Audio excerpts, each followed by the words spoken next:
यहाँ से स्टार्ट करेंगे। जो विजन आईएएस का हमारा यहाँ पर मिनी टेस्ट रहेगा, ठीक है। जो मैंने आपको जैसे कि टेलीग्राम पर बताया था कि जो मिनी टेस्ट विजन आईएएस करेगा, ये मैं स्टार्ट करने जा रहा हूँ। तो मैंने यहाँ पर पूछा भी था आप लोगों से कि कौन सा टेस्ट यहाँ पर स्टार्ट करना है, ठीक है। तो मतलब जो मैक्सिमम लोग थे वहाँ पर पॉलिटिक बोला था, ठीक है। पॉलिटिक के बाद आपका जो रहेगा वो ज्योग्राफी का, राइट, और साइंस का मतलब अपने अकॉर्डिंग मैं यहाँ पे देख लूँगा, ठीक है, जो भी यहाँ पर आप लोगों ने बताया था, ठीक है। यहाँ पे पॉलिटी का पहला था, तो पॉलिटी का यहाँ पर पेपर में करा रहा हूँ। यहाँ से आपका जो कोड है इसका 5495 और आपका 2025 के लिए जो हमारा एग्जाम होना है 25 मई को, ठीक है। तो स्टार्ट करते हैं क्वेश्चन, यहाँ से देखते हैं क्वेश्चन क्या है। यहाँ पे पहला क्वेश्चन है, इसमें बोल रहे हैं 42वें संविधान संशोधन अधिनियम 1976 के द्वारा भारतीय संविधान की प्रस्तावना में निम्नलिखित में से कौन सा शब्द अंत स्थापित यहाँ पर किए गए थे, राइट। कौन से किए गए थे, यहाँ पर देखो किए गए थे आपका एक तो समाजवादी था, ठीक है। दूसरा यहाँ से किया गया था पंथ निरपेक्ष, ठीक है। एकता और गरिमा ये शब्द यहाँ पर इसमें नहीं स्थापित किए गए थे, राइट, क्योंकि हमारा जो 42वें संविधान संशोधन था इसमें आपके समाजवादी, पंथ निरपेक्ष जो था ये और ये यहाँ पर किए गए थे, ठीक है। और संशोधन इसमें हमारे जो समाजवादी, पंथ निरपेक्ष, अखंडता थे ये सब यहाँ पर रखे गए थे, इसके अलावा जो और है वो, ठीक है। तो हमारा सी आंसर यहाँ से करेक्ट हो जाएगा। एक और दो, एकता गरिमा यहाँ से इसका नहीं होगा। अगला देखते हैं सेकंड नंबर।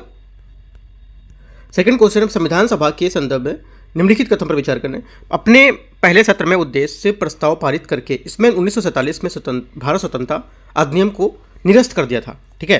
तो क्या होगा, पहला स्टेटमेंट हमारा गलत है, क्योंकि 1947 के भारत स्वतंत्रता अधिनियम को संविधान सभा द्वारा अपने प्रथम सत्र के जो उद्देश्य था उसके प्रस्ताव को यहाँ पर जो निरस्त था वो नहीं किया गया था, ठीक है। और संविधान के बाद यहाँ पर जो पूर्ण निर्माण था उसमें जवाहरलाल नेहरू द्वारा 1946 में एक उद्देश्य प्रस्ताव यहाँ पर प्रस्तुत किया गया था। इस प्रस्ताव को संविधान के जो निर्माण है उसके पीछे कुछ आकांक्षाएं या फिर यहाँ पर कुछ अधिनियम के बाद यहाँ पर संविधान के कुछ अनुच्छेद जो 95 था 395 उसको निरस्त यहाँ पर किया गया था, इसको यहाँ पर नहीं किया गया। तो पहला हमारा गलत हो जाएगा। दूसरा, महात्मा गांधी ने इसे एक संप्रभु निकाय माना था, राइट, सेकंड भी गलत है, क्योंकि संविधान सभा के संदर्भ में एक विवादास्पद प्रश्न यह था कि ये हमारा संप्रभु निकाय थी, ठीक है, अथवा नहीं, ये यहाँ पर बताया गया था। तो महात्मा गांधी के अनुसार संविधान सभा एक संप्रभु निकाय नहीं माना गया था इसको, ठीक है, यहाँ पे बोला माना गया था, तो ये भी गलत हो जाएगा।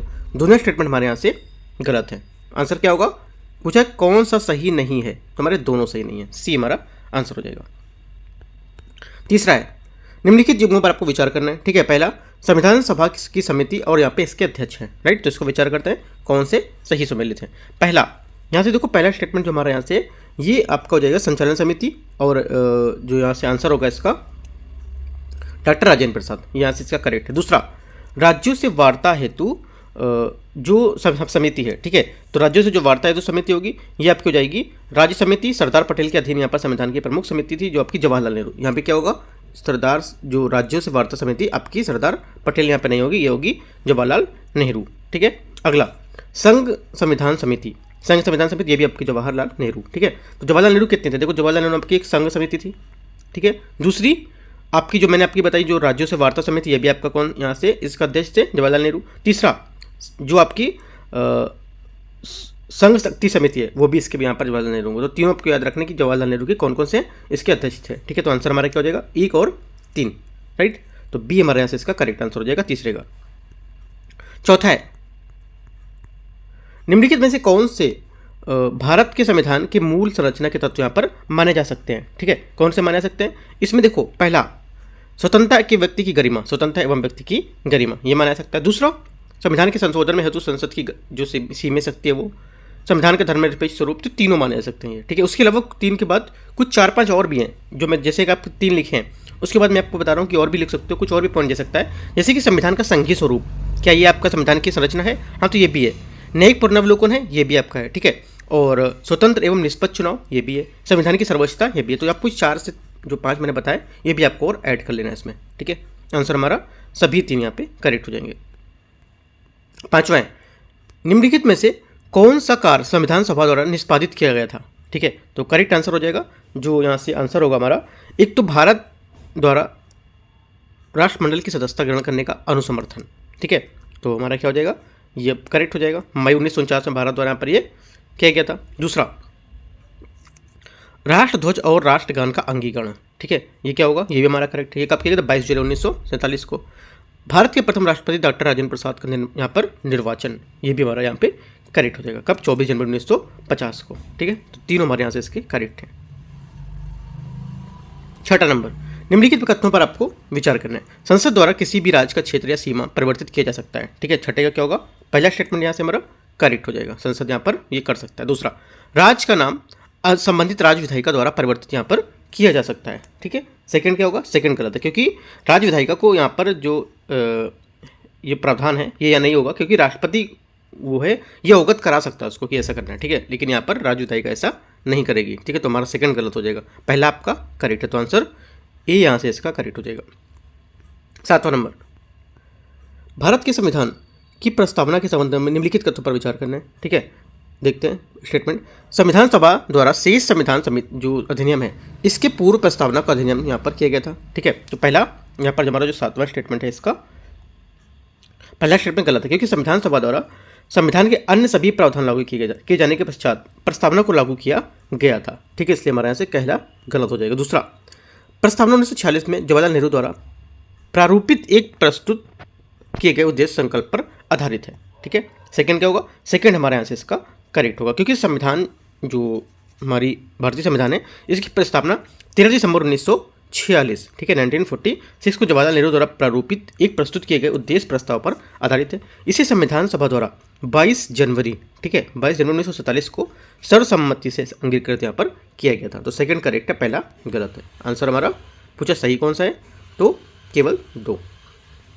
8वां नंबर है, ये जीवन एक शैली है जो स्वतंत्रता, समानता और बंधुत्व को मान्यता देती है। इन्हें त्रयी में अलग अलग रूप में नहीं मानना चाहिए। ये लोकतंत्र के किस सर्वश्रेष्ठ रूप को यहाँ पर परिभाषित करती है, मतलब इनमें से जो कौन सी बात है इसको ये परिभाषित कर रही है। ठीक है, तो आंसर हमारा हो जाएगा 8वें का, ये करती है हमारी सामाजिक जो लोकतंत्र है इसको। ठीक है, सामाजिक लोकतंत्र की जीवन की एक शैली है, इसमें स्वतंत्रता, समानता, बंधुत्व को एक संघ के रूप में यहाँ पर मान्यता प्रदान की जाती है। तो सी हमारे यहाँ से इसका करेक्ट आंसर हो जाएगा। अगला 9वां नंबर है, संविधान सभा निम्नलिखित में से कौन से कार्य किए जाते हैं। संविधान सभा द्वारा निम्नलिखित में से कौन से कार्य किए जाते हैं। ठीक है, देखो संविधान सभा जो हमारे जो कार्य किए जाएंगे वो कौन से हैं। एक तो आपका पहला आधारभूत नियमों का समुच्चय प्रदान करना, जो समाज के सदस्यों के बीच न्यूनतम आवश्यक जो समन्वय है उसको सुनिश्चित करते हो। ठीक है, पहला हमारा ये करेक्ट हो जाएगा। दूसरा, सरकार को समाज की आकांक्षाएं पूरी करने के लिए एक न्याय संगत समाज की स्थितियों का यहाँ पर निर्माण करने हेतु सक्षम बनाना चाहिए। ठीक है, सेकंड भी स्टेटमेंट हमारा क्या है, करेक्ट हो जाएगा। तीसरा है, ये विनिर्दिष्ट करना कि समाज निर्णय लेने की शक्ति किसके पास है, ये भी हमारा क्या संविधान के कार्य होंगे। सरकार द्वारा अपने नागरिकों पर लगाए जाने वाले जो अधिरोपण है उसकी कुछ सीमा द्वारा निर्धारित करना, ये भी हमारा क्या है संविधान के काम होगा। तो चारों जो हैं ये सभी हमारे जो संविधान है उसके यहाँ पर कार्य किए जाते हैं। तो हमारा आंसर डी यहाँ से इसका करेक्ट आंसर हो जाएगा। 10वां नंबर देखते हैं, सरकार के विभिन्न स्वरूपों के संदर्भ में निम्नलिखित कथनों पर कौन सा सही है। परिसंघ में सरकार की शक्ति स्वतंत्र राज्यों के पास होती है। ठीक है, पहला क्या हो जाएगा, पहला हमारा स्टेटमेंट यहाँ से इसका 10वें का जो पहला स्टेटमेंट रहेगा ये आपका स्टेटमेंट पहला वाला करेक्ट है। ठीक है, पहला 10 स्टेटमेंट यहाँ से करेक्ट है, क्योंकि सरकार का जो परिसंघीय हमारा स्वरूप होता है ये सरकार का परिसंघीय स्वरूप स्वतंत्र राज्यों के संग होता है और केंद्र सरकार को स्वतंत्र राज्यों को अपना अधिकार यहाँ पर प्राप्त होता है। ठीक है, तो पहला हमारे यहाँ से करेक्ट हो जाएगा। दूसरा, सरकार के एकात्मक स्वरूप में केंद्र सरकार के पास सबसे कम शक्ति होती है। राइट, सेकंड क्या होगा, सेकंड हमारा स्टेटमेंट यहाँ से गलत होगा। ठीक है, क्योंकि ये सरकार का एक केंद्रीकरण स्वरूप होता है जिसमें सभी शक्तियां केंद्र सरकार के पास निहित होती हैं। ये बोल रहा है कि ये कम शक्ति होती है, तो गलत हो गया। तीसरा स्टेटमेंट है, यूनाइटेड किंगडम परिसंघीय प्रणाली का एक उदाहरण है। ठीक है, तो ये हमारा गलत है, क्योंकि यूनाइटेड किंगडम नहीं होगा, ये हमारा यूरोपियन यूनियन होगा। ठीक है, जिसको हमारा एग्जाम्पल है जो परिसंघीय प्रणाली है इसका। ठीक है, तो हमारा क्या होगा आंसर, 10वें का आंसर हमारा हो जाएगा सेकेंड गलत है, तीसरा गलत है और पहला हमारा सही था, तो पहला सिर्फ हमारे यहाँ से आंसर हो जाएगा डी। 11 नंबर देखते हैं, 11 नंबर है, भारतीय संविधान के एक भाग के स्वरूप में प्रस्तावना के संदर्भ में निम्नलिखित कथनों पर आपको विचार करना है। बेरोजगारी यूनियन मामले 1960 में उच्चतम न्यायालय ने कहा कि प्रस्तावना संविधान के प्रावधानों की व्याख्या का स्रोत है। ठीक है, तो पहला क्या हो जाएगा, पहला स्टेटमेंट हमारे यहाँ से करेक्ट हो जाएगा, क्योंकि बेरोजगारी यूनियन मामला जो था इसमें उच्चतम न्यायालय ने या सर्वोच्च न्यायालय ने प्रस्तावना के महत्व को क्या मान्यता दी थी, और उच्चतम न्यायालय या सर्वोच्च न्यायालय ने उल्लेख किया कि प्रस्तावना से उन अनुच्छेदों की व्याख्या में सहायता ली जा सकती है जो अस्पष्ट हैं या जिन्हें एक से अधिक अर्थ से उत्पन्न होते हैं। तो पहला सही हो जाएगा। दूसरा, LIC ऑफ इंडिया मामले में 1995 में उच्चतम न्यायालय ने माना कि प्रस्तावना संविधान का अभिन्न अंग है। सेकंड क्या होगा? सेकंड में हमारा करेक्ट है। देखो यहाँ पे उच्चतम न्यायालय का मतलब होता है सुप्रीम कोर्ट, है ना, तो ये आपको याद रखना है। उच्च न्यायालय मत समझ लेना हाई कोर्ट नहीं होता है, उच्चतम न्यायालय आपका सुप्रीम कोर्ट होता है, उच्च न्यायालय आपका हाई कोर्ट होता है, ठीक है। तो सेकंड भी हमारा स्टेटमेंट यहाँ से करेक्ट है। दोनों बातें यहाँ पर हमारी करेक्ट है, LIC जो हमारा मामला है और बेरुवारी मामला है, ठीक है, दोनों हमारे स्टेटमेंट एकदम सही है। आंसर क्या होगा? आंसर हो जाएंगे हमारे दोनों C। 12 नंबर है, संविधान संशोधन विधेयक को अधिनियमित होने के लिए प्रत्येक सदन में विशेष बहुमत से पारित होना अनिवार्य है। यहाँ विशेष बहुमत का संदर्भ निम्नलिखित में से किससे होता है? ठीक है, बोलते हैं ना विशेष बहुमत से हमारा प्रस्ताव पारित किया, तो विशेष का मतलब क्या होता है यहाँ पर? ठीक है, विशेष का मतलब होगा हमारा जो प्रत्येक सदन में कुल सदस्यों का बहुमत एवं प्रत्येक सदन में उपस्थित मतदान करने वाले जो हमारे 2/3 सदस्य हैं, ये हमारा क्या होता है, इससे विशेष बोलते हैं उसको। ठीक है, आंसर हमारा क्या हो जाएगा? 12 का D यहाँ से हमारा इसका करेक्ट आंसर हो जाएगा। अगला देखते हैं 30 नंबर क्वेश्चन, 13 नंबर। सरकार की अध्यक्षात्मक प्रणाली है वह है किसमें? जिसमें होती है, देखो क्या क्या जिसमें होता है, हमारी जो सरकार की अध्यक्षात्मक प्रणाली होती है उसमें क्या क्या प्रमुख होता है? क्या यहाँ पर राष्ट्र प्रमुख जनता द्वारा निर्वाचित होता है? ठीक है, तो हमारा पहला करेक्ट है। दूसरा, क्या राज्य का प्रमुख मंत्रिमंडल में भाग नहीं होता है? गलत है, क्योंकि राज्य का प्रमुख जो होता है सरकार मंत्रिमंडल का प्रमुख भाग होता है, यहाँ पे बोला है नहीं होता है। कार्यपालिका विधायिका के प्रति उत्तरदायी होती है, ये भी हमारा गलत है। ठीक है, क्योंकि अध्यक्षात्मक प्रणाली में कार्यपालिका अपनी नीतियों के कार्यों के जो विधायिका है उसके प्रति उत्तरदायी नहीं होती है। ये संवैधानिक रूप से अपने कार्यालय के मामले में विधायिका स्वतंत्र होती है, तो हमारा ये गलत हो जाएगा। 2 गलत है, पूछे सही कौन सा है, तो आंसर हमारा केवल 1। 14 ये 14 नंबर, संवैधानिक राजतंत्र के संदर्भ में निम्नलिखित कथनों पर आपको विचार करना है। ये सरकार की वह प्रणाली जिसमें सम्राट की शक्ति संविधान से यहाँ पर संविधान द्वारा सीमित होती है। ठीक है, 14 का क्या हो जाएगा? 14 का यहाँ से पहला स्टेटमेंट आपका करेक्ट हो जाएगा। दूसरा, राजनीतिक रूप में तटस्थ होकर सम्राट राजनीतिक स्थिरता यहाँ पर प्रदान कर सकता है, ये भी हमारा करेक्ट है, क्योंकि सम्राट प्राय कोई विशिष्ट जो राजनीतिक दृष्टिकोण नहीं रखते हैं तथा व्यवस्था को यहाँ पर स्थायित्व प्रदान करते हैं। ठीक है, वे राज्य या देश के प्रतीक रूप में यहाँ पर काम करते हैं। जापान एक मध्य एशियाई राष्ट्र है जहाँ संवैधानिक राजतंत्र है। तीसरा क्या है? तीसरा गलत है, क्योंकि एशिया में जापान, थाईलैंड, जो भूटान है, ठीक है, ये देखो हमारे जो संवैधानिक राजतंत्र कहाँ कहाँ पर है। एक तो आपको यूरोप में United Kingdom, Netherlands, Belgium, Norway, ठीक है, डेनमार्क, स्विट्जरलैंड यहाँ पर है। और एशिया में कहाँ पर है? एशिया में आपका जापान हो गया, ठीक है, और थाईलैंड, भूटान यहाँ पर है, इसलिए हमारा तीसरा गलत हो जाएगा। ठीक है, बोला एकमात्र एशियाई राष्ट्र है जापान, ऐसा नहीं है। कौन कौन है? जापान है, थाईलैंड है, भूटान है, ये भी है, तो हमारा ये गलत हो गया। आंसर क्या हो जाएगा? आंसर हो जाएगा 1 और 2, ए नंबर। 15 नंबर देखते हैं, निम्नलिखित विशेषताओं पर आपको विचार करना है। स्थिर सरकार, ठीक है, निरंकुशता पर अंकुश, संकीर्ण प्रतिनिधित्व और भारत में अध्यक्षीय शासन प्रणाली को अपनाने पर उपयुक्त में से कौन सी विशेषता के लाभ यहाँ पर लाभ के रूप में प्राप्त होगी? ठीक है, आंसर हमारा क्या हो जाएगा 15 का? देखो 15 में पहला स्टेटमेंट जो हमारा है ये क्या हो जाएगा? स्थिर सरकार, ये क्या है? जो हमारे अध्यक्षीय शासन प्रणाली उसको अपनाने पर यहाँ पर विशेषता के लाभ होंगे, पहला करेक्ट होगा। दूसरा, निरंकुशता पर अंकुश, ये हमारा यहाँ से गलत होगा, क्योंकि ये हमारी अध्यक्ष जो हमारी शासन प्रणाली के दोष हो गए। ठीक है, निरंकुश पर अंकुश लगाना, ये हमारे जो अध्यक्ष प्रणाली है उसके दोष हो गए यहाँ की, ना कि इसके लाभ। ठीक है, तीसरा, संकीर्ण प्रतिनिधित्व, संकीर्ण प्रतिनिधित्व ये भी हमारा क्या है? जो दोष है ये भी होगा, क्योंकि लाभ नहीं यहाँ पर दोष हो रहा है। ठीक है, तो हमारा ये भी गलत हो गया, दोनों गलत हैं, तो आंसर हमारा पहला सिर्फ करेक्ट होगा, तो C। 16 नंबर, 16 नंबर, 16 नंबर है, ये सरकार का एक रूप है जिसमें सर्वश्रेष्ठ नेता एक सर्वोच्च नेता या उसका समूह होता है, जो या तो प्रत्यक्ष रूप से मानव स्वरूप में ईश्वर के अथवा परोक्ष रूप देवता के स्थान पर शासन करने वाले, ठीक है, संसारिक सेवकों से आमतौर पर पादरी के माध्यम से शासन करता है, यह आधारित होता है और सरकार की नीति के बजाय अपने देवता की सेवा करता है।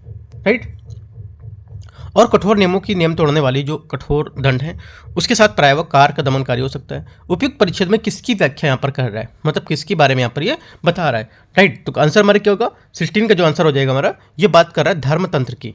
ठीक है, धर्मतंत्र होता क्या है पहले ये जान लेते हैं। धर्मतंत्र हमारा एक ये सरकार का वह स्वरूप है जिसमें आधिकारिक नीति तत्काल दैवी मार्गदर्शन या दैवी रूप से निर्देशित माने जाने वाले अधिकारियों द्वारा यहाँ पर किसी विशेष धर्म या धार्मिक समूह के सिद्धांत के अनुसार शासित होती है। ठीक है, ये क्या होता है? धर्म तंत्र होता है हमारा, तो 16 का C हमारे यहाँ से इसका करेक्ट आंसर हो जाएगा।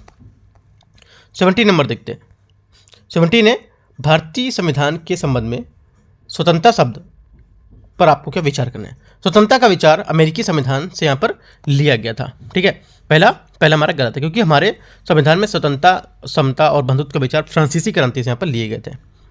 प्रस्तावना में शामिल स्वतंत्रता की प्रकृति नकारात्मक प्रवृत्ति की है। ठीक है, सेकंड क्या होगा? सेकंड स्टेटमेंट हमारा यहाँ से ये भी गलत है, क्योंकि ये हमारा देखो जो स्वतंत्रता है इसके कानून बिना कोई स्वतंत्रता, इसमें इस कानून के बिना कोई स्वतंत्रता इसमें यहाँ पर नहीं होगी। स्वतंत्रता की प्रकृति नकारात्मक, ये नकारात्मक प्रवृत्ति की नहीं है। ठीक है, क्योंकि कानून के बिना कोई स्वतंत्रता यहाँ पर नहीं होगी। तो दोनों स्टेटमेंट हमारे यहाँ से क्या गलत है? पूछा क्या है 17 में? 17 ने पूछा कौन सा सही है, तो आंसर क्या होगा? आंसर हमारा डी। 80 नंबर, निम्नलिखित में से कौन से प्रतिक्रियात्मक लोकतंत्र द्वारा प्रत्याभूत नहीं है इनमें से? ठीक है, पहला स्टेटमेंट है सार्वभौमिक वयस्क मताधिकार, राइट। ये क्या होगा? ये आपके यहाँ से जो सार्वभौमिक वयस्क मताधिकार है, इसमें पूछा कौन सा प्रतिक्रियात्मक लोकतंत्र द्वारा प्रत्याभूत नहीं है पूछा। ठीक है, तो इनमें से जो नहीं होंगे पहले मैं उसको बता देता हूँ। इसमें से जो नहीं होंगे वो आपके हो जाएंगे, एक तो पुनर्वितरणात्मक न्याय है ये, और आपका जो सामाजिक समानता है ये। ठीक है, तो हमारा 2 और 4 हमारे क्या हो जाएंगे इसके, जो प्रतिक्रियात्मक लोकतंत्र द्वारा प्रत्याभूत नहीं है। अब जो हमारे प्रतिक्रियात्मक लोकतंत्र हैं उसके द्वारा कौन कौन से प्रत्याभूत हैं? एक तो सार्वभौमिक वयस्क मताधिकार और आपका जो संवैधानिक सरकार है ये। ठीक है,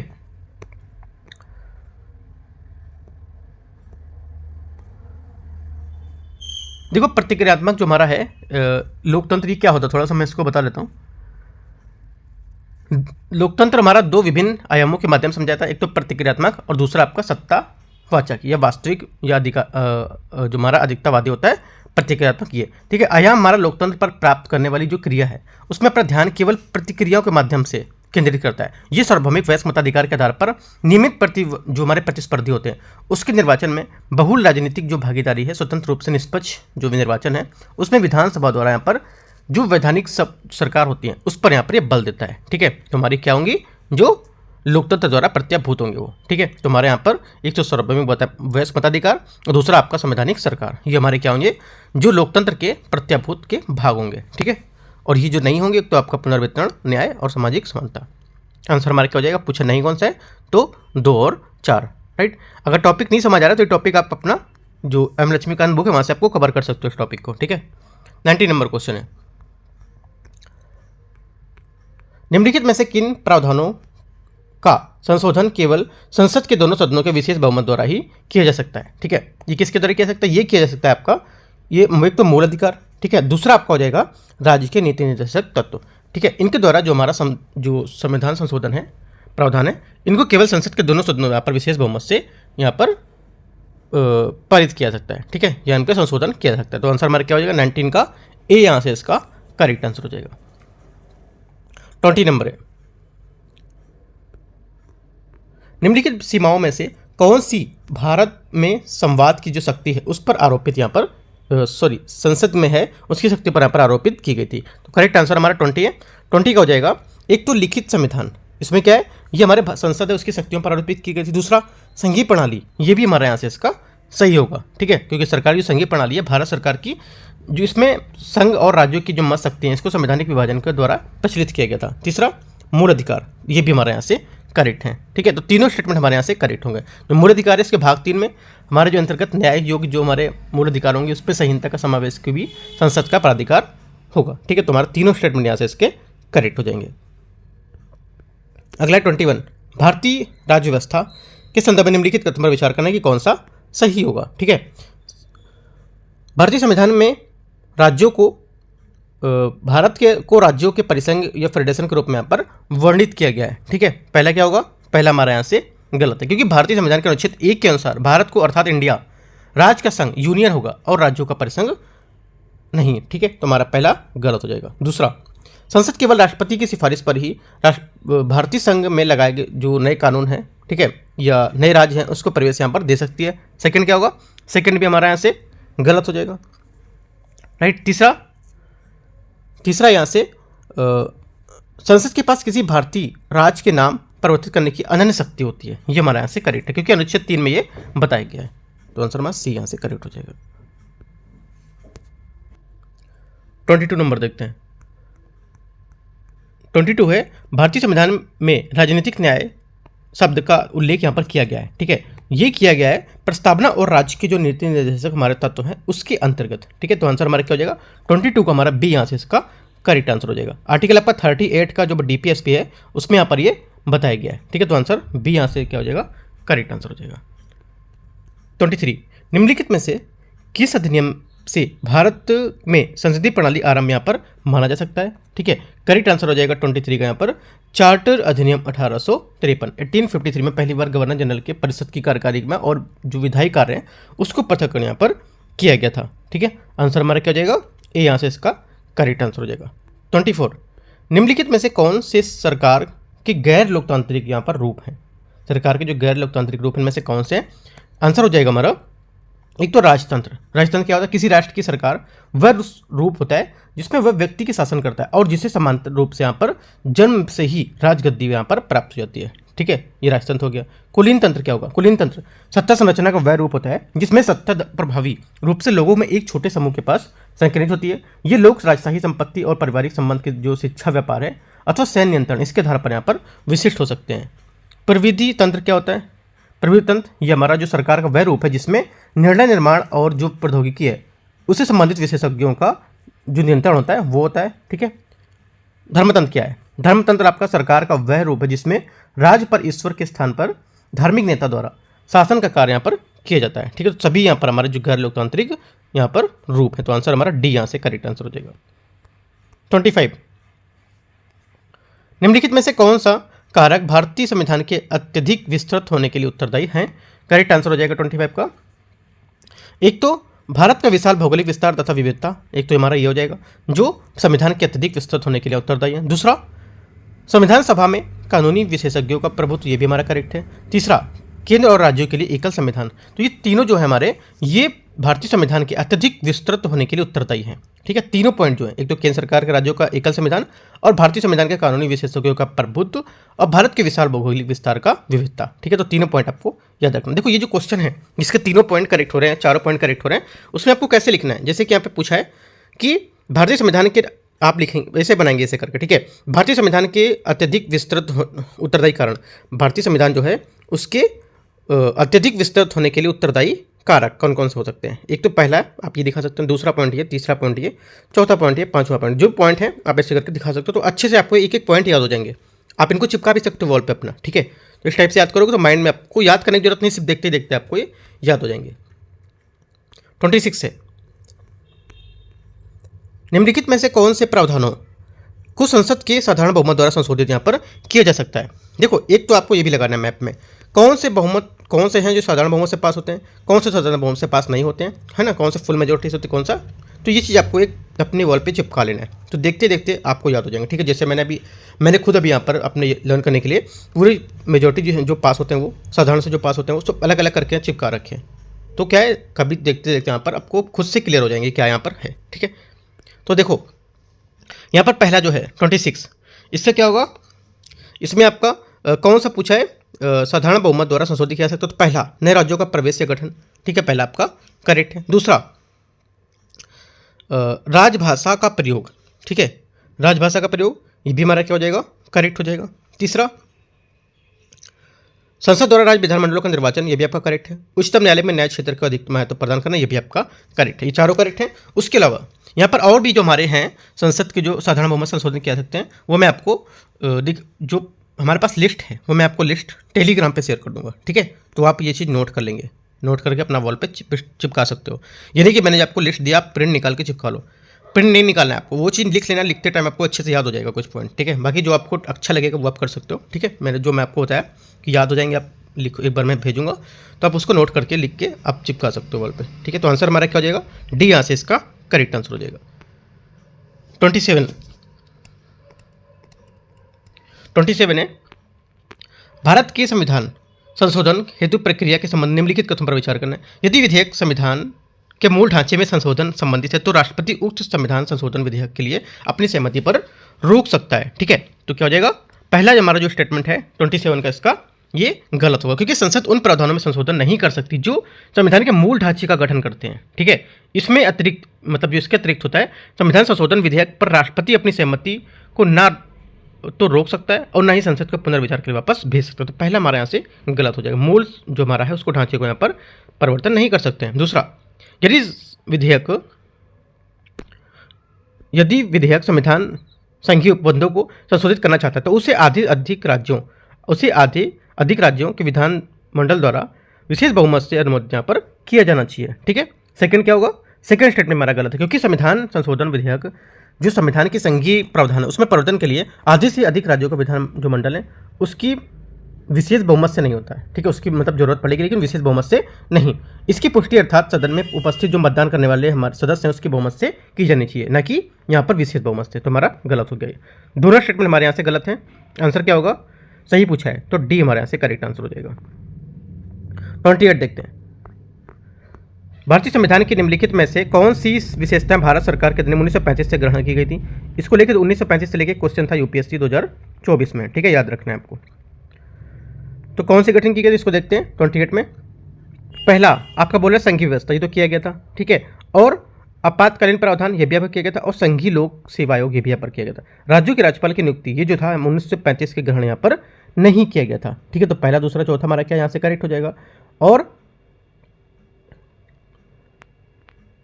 पहला दूसरा चौथा, ठीक है। जो तीसरा स्टेटमेंट है यहाँ पर ये किया गया था, आपका जो कनाडा है, कनाडा के संविधान है उससे यहाँ पर ये ग्रहण किया गया था। ठीक है, बाकी न कि भारत शासन अधिनियम, उससे यहाँ पर कनाडा का जो संविधान था उससे यहाँ पर तीसरा जो स्टेटमेंट था ये किया गया था। ठीक है, तो आंसर हमारा क्या हो जाएगा, जो राज्यपाल की नियुक्ति थी वो। तो आंसर हमारा हो जाएगा यहाँ से आपका 1, 2 और 4। 1, 2 और 4 किधर है, ए नंबर पे।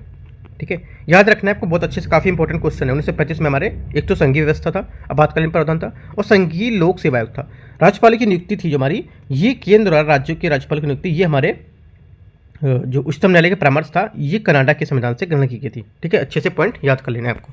29 निम्नलिखित में से कौन सा संविधानवाद का सर्वश्रेष्ठ वर्णन करता है। ठीक है, संविधानवाद का सर्वश्रेष्ठ वर्णन में से कौन करता है, करेक्ट आंसर हो जाएगा। ये एक ऐसे सिद्धांत को संदर्भित करता है जिसके अनुसार सरकार के अधिकार एक मूलभूत विधि द्वारा उत्पन्न यहाँ पर सीमित होते हैं। ठीक है, तो ये हमारा यहाँ से इसका क्या हो जाएगा, करेक्ट आंसर हो जाएगा। 30 नंबर,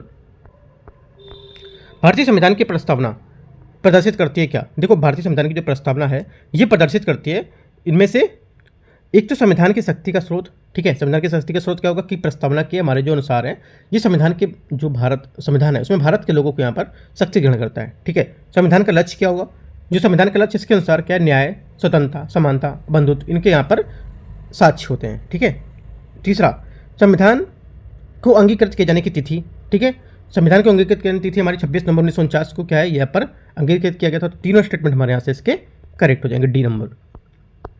31, भारत के संविधान में संशोधन किया जा सकता है कैसे, संसद के साधारण बहुमत से, या संसद के विशेष बहुमत से, या विशेष बहुमत के आधे से अधिक जो विधानमंडल स्वीकृति उससे। तो आंसर हमारे क्या हो जाएगा, तीनों हमारे यहाँ से करेक्ट हैं। हमारा जो संविधान संशोधन है किया सकता है साधारण बहुमत से भी, विशेष बहुमत से भी, और आपका यहाँ से आधे से अधिक जो राज्य है उसके विधानमंडल की जो स्वीकृति होती है उससे भी। तो आंसर क्या होगा, तीनों हमारे यहाँ से इसके करेक्ट आंसर हो जाएंगे। 31 का डी।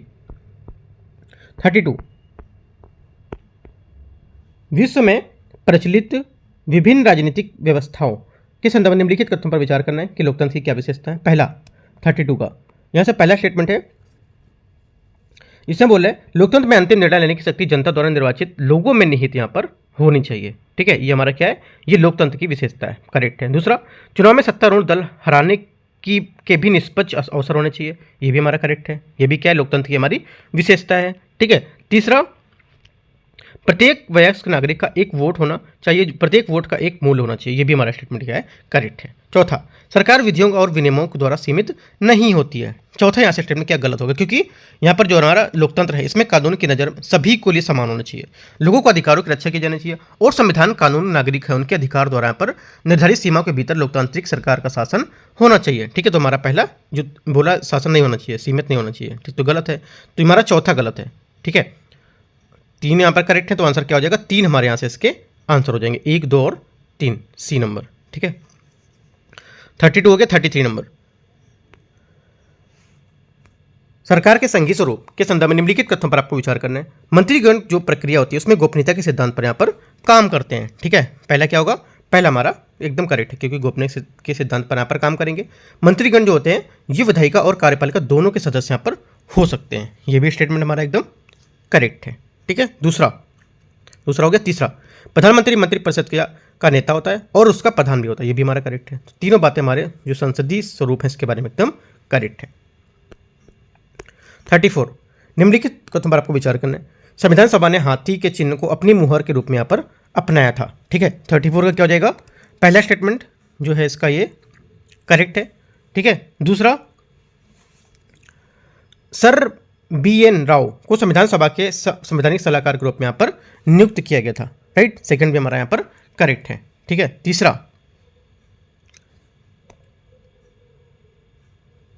देखते हैं, प्रेम बिहारी नारायण रायजादा भारतीय संविधान के कैलीग्राफर सुलेखक थे। ठीक है, तीसरा भी हमारा यहाँ पर करेक्ट है, क्योंकि ये मूल संविधान के जो उनके द्वारा एक प्रभावपूर्ण इटली शैली के रूप में तिरछे अक्षरों के यहाँ पर रूप में लिखा गया था। ठीक है, तो इस वजह से यहाँ पर ये प्रसिद्ध थे। तो तीनों स्टेटमेंट हमारे यहाँ पर एकदम क्या है, सही है। तो आंसर क्या हो जाएगा, आंसर हमारा हो जाएगा 34 का ए। 35 पे, निम्नलिखित में से कौन भारत के संविधान संशोधन के लिए विधेयक प्रस्तुत कर सकता है या कर सकते हैं। ठीक है, तो आंसर हमारा हो जाएगा ये कर सकते हैं। तो एक मंत्री जो संसद का सदस्य ना हो, एकदम करेक्ट है। दूसरा, नेता प्रतिपक्ष, जो प्रतिपक्ष का नेता होता है ये महान्यायवादी यहाँ पर इसमें भाग नहीं लेगा। ठीक है, तो आंसर क्या हो जाएगा, केवल 1 और 2 यहाँ से इसका करेक्ट आंसर हो जाएगा। ठीक है, डी। 36 है,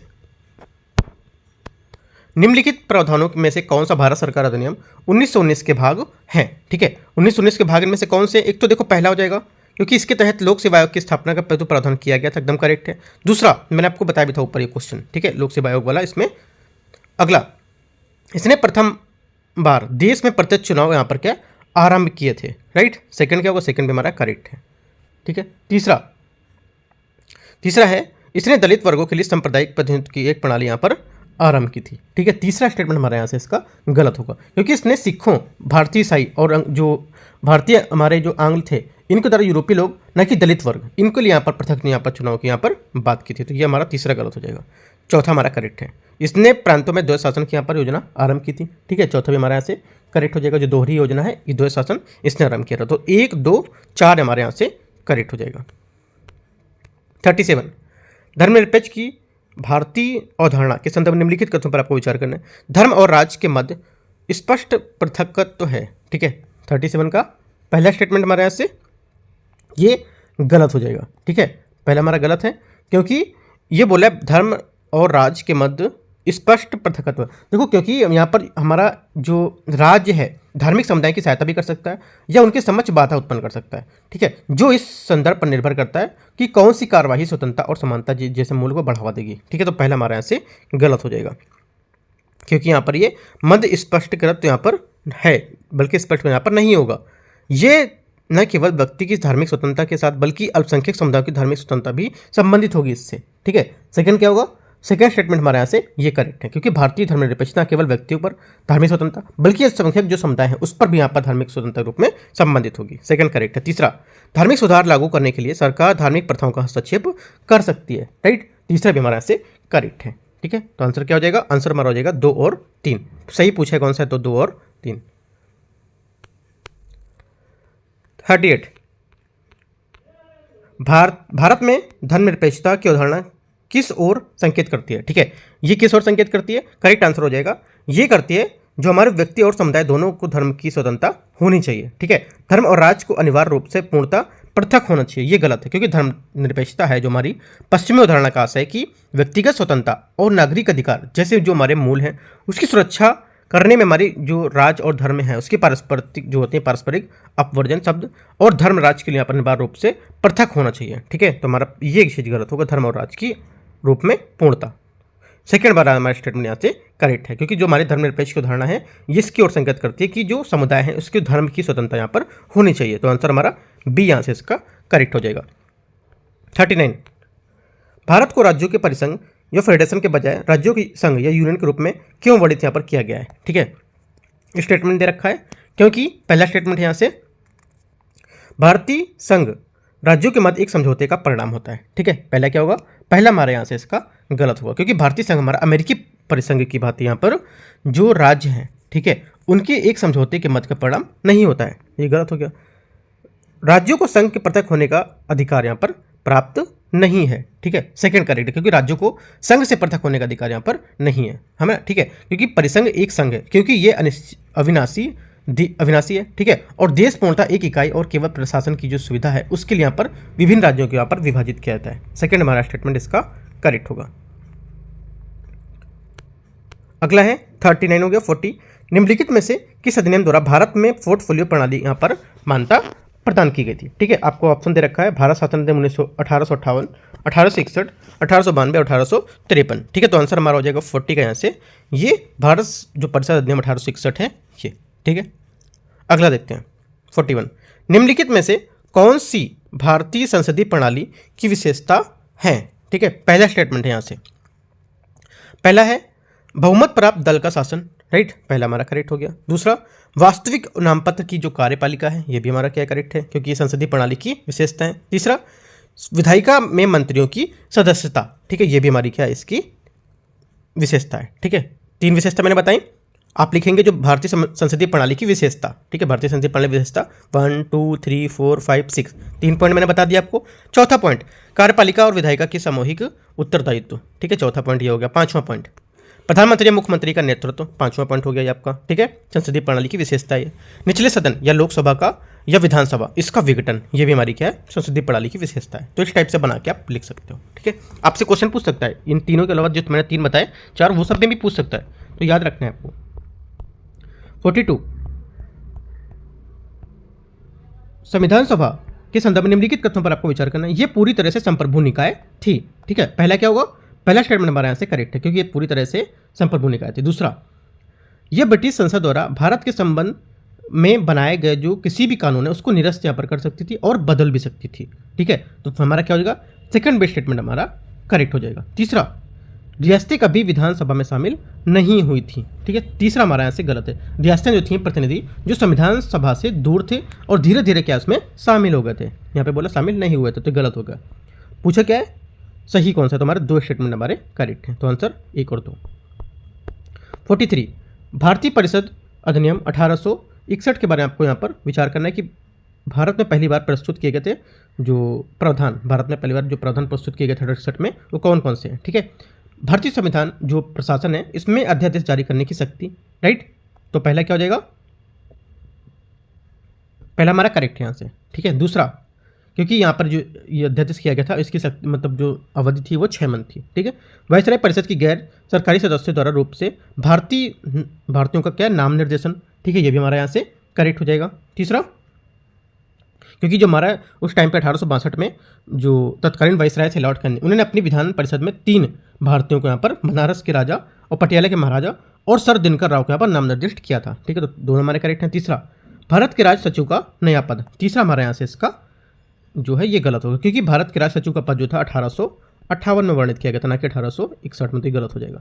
पूछा सही कौन सा है, तो आंसर हमारा 1 और 2 सही है, तो बी। 44, भारतीय संविधान में पंथ निरपेक्ष शब्द के संबंध में आपको विचार करना है। ठीक है, पहला स्टेटमेंट है यहाँ से, ये बोल रहे हैं भारतीय संविधान जो है हमारा 42वें संविधान संशोधन अधिनियम से पूर्व संविधान में पंथ निरपेक्ष शब्द स्पष्ट रूप से उल्लेख नहीं था इसका। ठीक है, तो क्या हो जाएगा, पहला स्टेटमेंट हमारे यहाँ से इसका जो रहेगा ये करेक्ट है। ठीक है, पहला स्टेटमेंट हमारे यहाँ से करेक्ट है। दूसरा, भारतीय संविधान में समाविष्ट पंथ निरपेक्षता की अवधारणा राज एवं धर्म को पूर्ण रूप से पृथक करती है। ठीक है, ये गलत है, क्योंकि जो हमारा संविधान है इसमें राज एवं धर्म के रूप में पूर्ण रूप से पृथककरण का प्रावधान नहीं किया गया, बल्कि ये सतर्क द्विपक्षीय होती है। ठीक है, इसको लेकर यहाँ पर अवधारणा दी गई है, ना कि पूर्ण रूप से पृथक करने की अवधारणा। ठीक है, कौन सी अवधारणा दी गई है, सतर्क द्विपक्षीयता, ना कि पूर्ण रूप से पृथक होने की जो अवधारणा ये है। ठीक है, तो आंसर हमारा क्या हो जाएगा, केवल एक यहाँ से करेक्ट है 44 का। 45, संविधान सभा में के संदर्भ में निम्नलिखित कथनों पर विचार करना है। मानवेंद्र नाथ राय संविधान सभा का विचार प्रस्तुत करने वाले पहले व्यक्ति थे। ठीक है, पहला स्टेटमेंट हमारा क्या हो जाएगा, पहला करेक्ट हो जाएगा। दूसरा, ये विवेल प्लान द्वारा तैयार योजना पर आधारित थी, राइट। सेकंड क्या होगा, सेकंड हमारा यहाँ से गलत है, क्योंकि संविधान सभा गठन कैबिनेट जो मिशन द्वारा तैयार की गई योजना के अंतर्गत नवंबर 1946 में यहाँ पर किया गया था, तो सेकंड हमारे यहाँ से गलत हो जाएगा। ठीक है, कैबिनेट मिशन होगा, ना कि विवेल प्लान। तीसरा, ब्रिटिश प्रांतों के प्रतिनिधित्व अप्रत्यक्ष रीति निर्वाचन पर यहाँ पर रीति से निर्वाचित किए गए थे। ठीक है, तीसरा हमारा यहाँ करेक्ट हो जाएगा। पूछा क्या है सही, तो 1 और 3। 46 देखते हैं। भारत सरकार भारत राज्य क्षेत्र की जो संघीय क्षेत्रीय सीमा है वो क्या बढ़ा सकती है, कैसे। ठीक है, पहला स्टेटमेंट, किसी केंद्र शासित प्रदेश को राज्य का दर्जा प्रदान करके। ठीक है, तो क्या हो जाएगा, पहला गलत है, क्योंकि भारत के राज्य क्षेत्र या केंद्र शासित जो प्रदेश हैं इसमें भविष्य में भारत सरकार द्वारा अग्रहित किए जाने वाले अन्य राज्य क्षेत्र शामिल हैं। ठीक है, केंद्र शासित प्रदेश में राज्य का दर्जा प्रदान करके कोई नया प्रादेशिक जो क्षेत्र है ये नहीं जुड़ेगा, तो गलत हो गया। दूसरा, आधिपत्य द्वारा या हराकर नया क्षेत्र प्राप्त करके, राइट। सेकंड क्या है, सेकंड हमारा करेक्ट है, क्योंकि आधिपत्य द्वारा यहाँ पर ये कर सकते हैं। तीसरा, दूसरे राष्ट्रों को उपहार या स्वरूप भूमि प्राप्त करके। ठीक है, तो ये भी हमारा क्या हो जाएगा, करेक्ट हो जाएगा। ठीक है, लीज में देकर, है ना, या उपहार में देकर, या उसको खरीद कर या संधि करके, तो तीसरा हमारा करेक्ट हो जाएगा। तो क्या 2 और 3 हमारे करेक्ट हैं, तो पूछा सही कौन सा है, तो सी। 47, 1833 के चार्टर अधिनियम 1833 के लागू होने पर आपको गठित किया गया है, क्या गठित यहाँ पर किया गया था 1833 में। ठीक है, देखते हैं 47 को। पहला, बॉम्बे और मद्रास गवर्नरों की विधायिका की शक्ति के लिए यहाँ पर शक्तियों से क्या वंचित करना, पहला हमारा करेक्ट है, ये हमारा 1833 के चार्टर अधिनियम में लागू होने वाली घटित हुआ था। ठीक है, सेकंड, ईस्ट इंडिया कंपनी की जो व्यापारिक हमारे और प्रशासनिक कार्य हैं उसके लिए पृथक निर्वाचनों का पृथक निकायों का गठन, राइट। सेकंड क्या होगा, सेकंड स्टेटमेंट हमारे यहाँ से गलत हुआ, क्योंकि ये हमारा द्वैध शासन जो था एक स्थायी स्थापित प्रणाली थी, ये हमारी 1833 की जो विशेषता थी उसकी थी, ना विशेषता जो थी उसमें एक नहीं थी ये। ठीक है, क्योंकि इसमें ईस्ट इंडिया कंपनी के वाणिज्य और प्रशासनिक कार्यों के लिए पृथक निकाय का यहाँ पर गठन किया गया था। ठीक है, तो हमारा ये सेकंड गलत हो जाएगा यहाँ पर। ठीक है, वाणिज्यिक और प्रशासनिक कार्यों में, ना कि व्यापारिक में। सिविल सेवकों के चयन और भर्ती के लिए एक खुली प्रतियोगिता प्रणाली यहाँ पर शुरू की गई थी। ठीक है, तीसरा हमारा क्या, तीसरा भी गलत है, क्योंकि 1853 की यहाँ पर बात की जा रही है। सही कौन सा है, केवल एक पूछा क्या है, कौन सा सही है, तो सी हमारा 47 का करेक्ट आंसर हो जाएगा। 48 नंबर, 48 है, भारत के उच्चतम न्यायालय ने अपने विभिन्न निर्णय के संवैधानिक नैतिकता शब्द को परिभाषित किया। इस संदर्भ में निम्नलिखित तत्वों में से कौन सा संवैधानिक नैतिकता के तत्व हैं। ठीक है, करेक्ट आंसर क्या हो जाएगा 48 का, देखते हैं इसमें। एक तो पहला, विधि का शासन।